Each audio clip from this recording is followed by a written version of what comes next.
সপ্তাহে একবার হলেও আমার বাচ্চা ম্যাগি চাই টিফিন, তাই ওর টিফিন বক্সে আজকে দিয়েছিলাম ম্যাগি।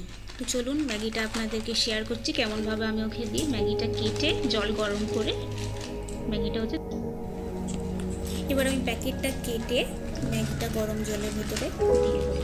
জলটা ফুটবে টকবক করে, তখন ম্যাগি ওটা দিয়ে দেবেন। আর আপনারা চাইলে জলে একটু নুনও দিতে পারেন, কিন্তু আমি নুনটা স্কিপ করে গেছি, শেষের দিকে নুনটা দেবো, কারণ বাচ্চা খাবে তো বেশি নুন হয়ে গেলেও আবার ও খেতে চাইবে না। তো জলের ভেতরে ম্যাগিটা দিয়ে দিয়েছি। ম্যাগিটা একটু নরম হবার জন্য ওয়েট করছি।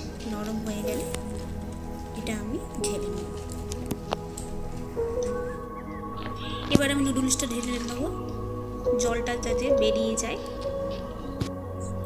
এবার এতে একটু ঠান্ডা জল দিয়ে দেবো যাতে নুডলসটা ঘেঁটে। এবার একটু তেলও দিয়ে দেব যাতে নুডলসটা একটু ঝরঝরে থাকে। এবার আমি এটা নাড়িয়ে নেব যাতে তেলটা পুরো নুডলসে মাখানো হয়ে যায়। এবার কড়াই গরম হলে কড়াইতে আমি একটু তেল দেবো। তেলটা গরম হওয়ার জন্য তেলটা গরম হয়ে গেছে। এবার আমি সামান্য একটু জিরে দেবো যাতে জিরের একটু ফ্লেভারটা আসে। জিরেটা দিলে একটু বেশ টেস্টি লাগে বাচ্চাদের জন্য। এবার আমি এর ভিতরে পেঁয়াজ দেবো, পেঁয়াজটা ভেজে নেব। আর কেটে রাখা ধুয়ে রাখা বাঁধাকপিটা আমি বাঁধাকপি ফ্রাই নুডলসের সাথে খুব ভালো লাগে। আপনারা চাইলে গাজর, আপনাদের যা অ্যাভেলেবেল সবজি আছে আপনারা দিতে পারেন। এবার এটা ভালো করে নাড়িয়ে নিতে হবে আর ওয়েট করতে হবে এটা সুন্দর হালকা হালকা যেন ফ্রাই হয়ে সেদ্ধও হয়ে যায়। এটা হালকা করে নাড়াতে থাকবেন যাতে সবজিগুলো পুড়ে না যায়। হালকা করে নাড়িয়ে চালিয়ে সবজিগুলো তুলে দিতে হবে।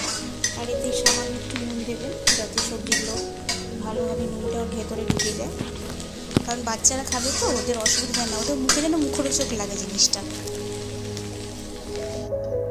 এটা ফ্রাই হয়ে গেছে। এবার আমি সেদ্ধ করা ম্যাগিটা এর উপরে দিয়ে যাতে নুডলসটা সুন্দরভাবে ঝরঝরে বেরিয়ে ফ্রাই হয়ে যায়।